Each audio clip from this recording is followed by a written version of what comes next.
Hello friends and welcome to another episode of Bollywood this week. Friends, इस हफ्ते की दूसरी फिल्म हम जो रिव्यू करने वाले हैं उस फिल्म का नाम है काजोल की फिल्म हेलीकॉप्टर ईला। वेल फ्रेंड्स, हेलीकॉप्टर ईला जैसी फिल्मों की जो सबसे बड़ी समस्या रहती है वो एक कि प्रदीप सरकार जैसे डायरेक्टर जो कि इतनी बड़ी बड़ी फिल्में बना चुके हैं और काजोल जैसी अभिनेत्री जो एक्टिंग के बारे में अगर बात करूं one of the best actresses Indian cinema has ever produced, तो उसमें ऑलमोस्ट टॉप 5 में उनका नाम हमेशा हिस्ट्री बुक्स में रहेगा।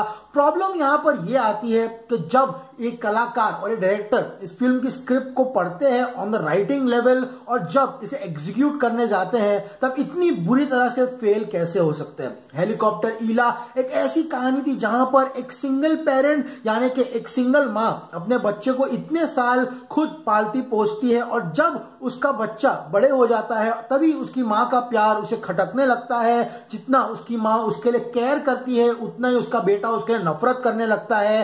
और गाइस, ये फिल्म यहां से लेके यहां ले जा सकता था डायरेक्टर प्रदीप सरकार, लेकिन unfortunately music, melodrama, overboard acting, इस सब के कारण की वजह से हेलीकॉप्टर ईला वो फिल्म नहीं बन जाती जो ऑडियंसेस थिएटर में देखना पसंद करेगी। अनफॉर्चुनेटली काजोल को इस फिल्म में इतना वेस्ट किया गया है। सीरियस स्पीकिंग, जो पोटेंशियल काजोल रखती है इस फिल्म में हर एक सीन में, despite the scene being long boring, Kajol हर एक सीन में अपना बेस्ट परफॉर्मेंस देती है। स्पेशली 1994 के जो फ्लैशबैक सीक्वेंसेस है वहां पर काजोल ऐसी लग रही है कि she is just a newcomer. उनकी ये पहली फिल्म है और जहां बात करें मैच्योरिटी की यानी कि प्रेजेंट डे में जहां पर उनका बेटा ऑलमोस्ट 21-22 साल का लड़का है, वहां पर भी इतनी गॉर्जियस, इतनी अट्रैक्टिव लगती है। उनके कॉस्ट्यूम्स, उनके ड्रेस, जिस तरह से वो इमोशनल सीन्स में ब्रेक डाउन होती है, सिंगिंग के सीन्स में perfect acting by Kajol, but left literally high and dry by a very shallow and uninterested script and direction by Pradeep Sarkar. अगर इस फिल्म का कोई विलन है तो वो है प्रदीप सरकार और बच्चा रिद्धि सेन। रिद्धि सेन यहाँ पे जरा भी अपने रोल में एज विवान रायतुरकर जरा भी जचा नहीं है। वो लड़का गांजा पीता है, his fluff tough, his fluffy, his unknowingly irritating on screen. Child artist को एक परफॉर्मेंस से इरिटेटिंग परफॉर्मेंस जाने में बहुत कम समय लगता है, चाहे वो शिवाई में छोटी बच्ची हो या बहुत सारी फिल्मों में over smart kids ruin the fun of a movie where child protagonist is playing a role. जैसे कि अभी हाल ही में हिच की फिल्म आई थी, उसमें कई सारे बच्चों को लिया गया था, चाहे वो भूतनाथ रिटर्न्स ले लो, हर बच्चे ने उम्दा परफॉर्मेंस दिया और वो बच्चे स्क्रीन पर इरिटेटिंग नहीं लगते। यहाँ पर कास्टिंग में Riddhi Sen is a total unfit. अगर इस फिल्म की एक और ड्रॉबैक की बात करूं तो इस फिल्म का म्यूजिक एंगल है। एक बड़ी सुपरस्टार, एक गाना जिनका इतना मशहूर हुआ, इतना हिट हुआ कि करोड़पति में भी आज उसके 20 साल के बाद अमिताभ बच्चन उस गाने का जिक्र करते हैं। ऐसी कलाकार इंडस्ट्री के गहराइयों में क्यों खो गई, और एक ऐसा कारण जिसकी वजह से Tota Roy Chowdhury, fantastic screen presence, मुझे क्यों पता नहीं ये बंदा बॉलीवुड में और एक्टिंग क्यों नहीं करता, लेकिन टोटा रॉय चौधरी इस पहला अपीयरेंस अब देखोगे तो बोलोगे यार ये बंदा काजोल के ऑपोजिट इसका पति बनने वाला है। लेकिन जिस तरह से वो एक्टिंग करना शुरू करता है, what a screen presence.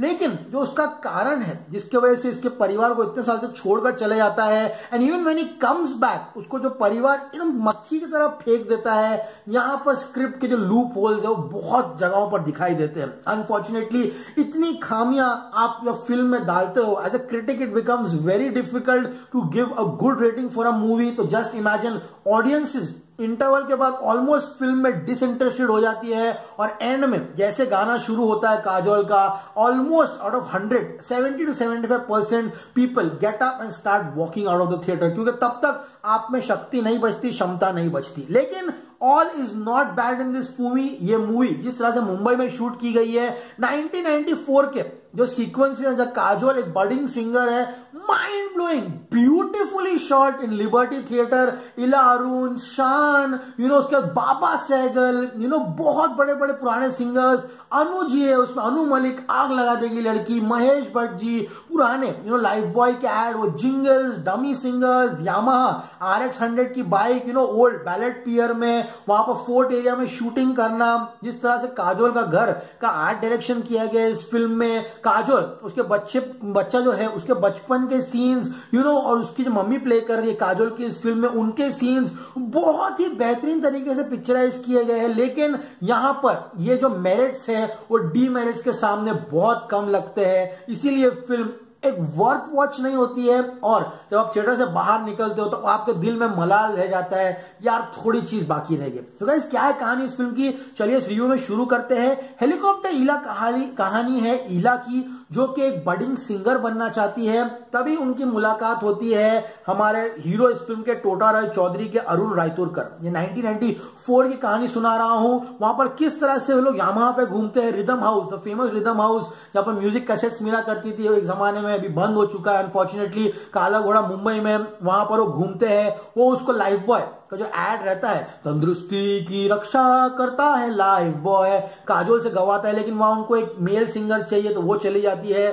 Dummy singer के रूप में अनु मलिक जी उनको गाने के लिए बुलाते हैं, रुक रुक रुक अरे बाबा रुक, वो गाना गाने आती है, लेकिन इतना अच्छा गाती है कि उस गाने का इसको रिमिक्स आर्टिस्ट बना दिया जाता है। वो गाना इतना हिट हो जाता है, इतना फेमस हो जाता है, जिसकी वजह से उनको MTV जो इनॉग्रेशन रहता है, जब इंडिया में MTV पहली बार आया था उसके लिए बुलाते हैं। वहां पर किस तरह MTV के पार्टी में शिवानी कश्यप, शान, ईला अरुण, बाबा सेगल, जो लिबर्टी थिएटर है जो बहुत फेमस हुआ संजू पिक्चर में, वहां पर एक पुरानी ओल्ड हाउस पार्टी रखी गई है वहां पे MTV अवार्ड फंक्शन की। और किस तरह से एक दिन महेश भट्ट जी काजोल का गाना सुन के उनको अपने म्यूजिक एल्बम डायरेक्ट करने की चांस देते हैं, लेकिन महेश भट्ट को अंडरवर्ल्ड से धमकी मिलती है, जिसके वजह से उसका सिंगिंग का सपना रहता है वो ऑलमोस्ट खत्म हो जाता है। वो टोटा रॉय चौधरी से शादी कर लेती है, लेकिन टोटा रॉय चौधरी के दिमाग में एक फुतूर चढ़ जाता है। ये सबसे बड़ा लूप होल था स्क्रिप्ट में कि उसके खानदान में जो मर्द है वो 30-40 की उम्र में मर जाते हैं। इसी कारणवश वो फैमिली ट्री देख देख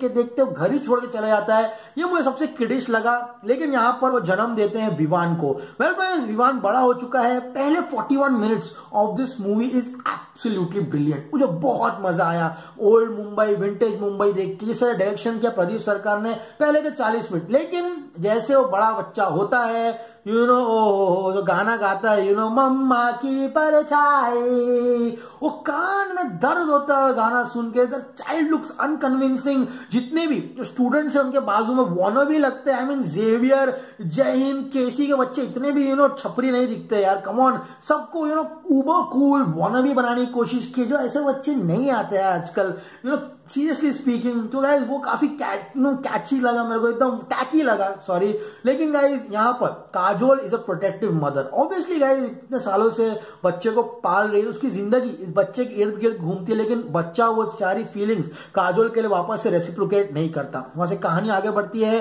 अब उसका बेटा बोलता है कि प्लीज अपनी जिंदगी में कुछ प्रोडक्टिव काम कीजिए, बच्चों को ट्यूशन दीजिए, अपनी पढ़ाई पूरी कीजिए, जिसकी वजह से काजोल कॉलेज ज्वाइन कर लेती है और उसकी क्लास में एडमिशन लेती है। वेल फ्रेंड्स, यहाँ पर जो बच्चा रहता है वो काफी एम्बैरेस हो जाता है काजोल के आने से।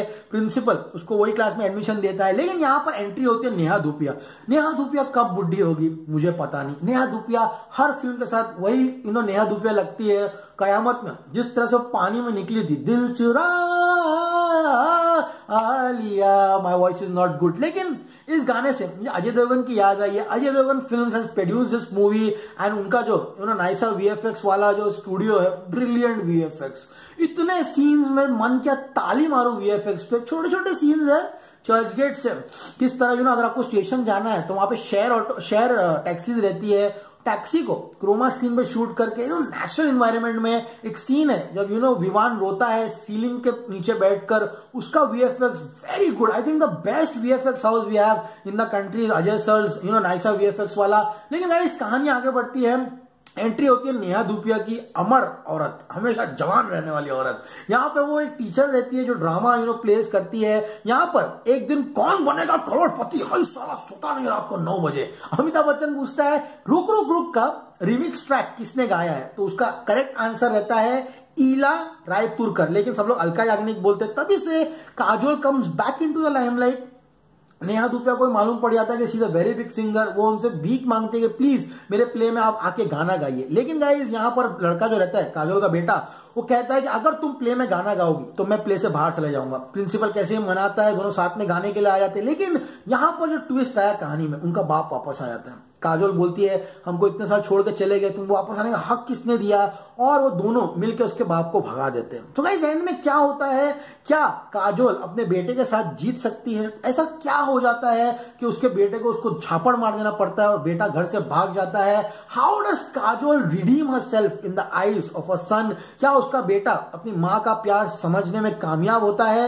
ये देखने के लिए आपको हेलीकॉप्टर ईला देखनी पड़ेगी। गाइस अब बात करते हैं फिल्म के प्लस पॉइंट्स की। फिल्म का प्लस पॉइंट है फिल्म का म्यूजिक, बेहतरीन। रुक रुक रुक गाना जब भी आता है आपको बहुत ही आकर्षित करता है। और लेकिन जो गाना सबसे खराब मुझे लगा वो मम्मा की परछाई, वो जिस तरह से पिक्चराइज हुआ है वो मुझे अच्छा नहीं लगा। लेकिन यादों की अलमारी, डूबा डूबा, चंद लम्हे, काफी अच्छे अच्छे गाने इस फिल्म में, ये फिल्म का प्लस पॉइंट बनती है। Number 2 Kajol, towering performance from Kajol, brilliant brilliant brilliant 10 on 10 performance. उनका लुक, शी लुक्स गॉर्जियस। उनको जाके शाहरुख, आमिर, सलमान के साथ मूवीज करनी चाहिए। She looks hot, gorgeous and very good in acting department. Number 3 बात करें अपना जाकिर हुसैन की, जो इस फिल्म में बने कॉलेज के प्रिंसिपल, उनका काम काफी उम्दा है, क्लाइमैक्स में काफी हंसाते हैं। Neha Dhupia is superb in the movie. अब बात करेगा नेगेटिव पॉइंट की। Negative point obviously the kid in this movie, Riddhi Sen, quit acting bro, जरा जचा नहीं मुझे इस फिल्म में। प्रदीप सरकार इस फिल्म का villain, he has done a very very horrible job in the movie. All in all time pass movie है ये फिल्म, आंटीज के लिए, सिंगल पेरेंट्स, जो किटी पार्टी क्लब्स रहती है, काजोल के फैंस लोगों के लिए, young generation, hip hop going guys won't enjoy this movie. It is a good movie but not well executed on the big screen. मैं देता हूं हेलीकॉप्टर ईला को 2.5 out of 5 stars. I hope episode आपको पसंद आया हो। एपिसोड पसंद है प्लीज चैनल को लाइक कीजिए, शेयर कीजिए, सब्सक्राइब कीजिए। Simyan Ansari signing off. You're gonna see me very soon. Till then, as I always say, stay cool, man.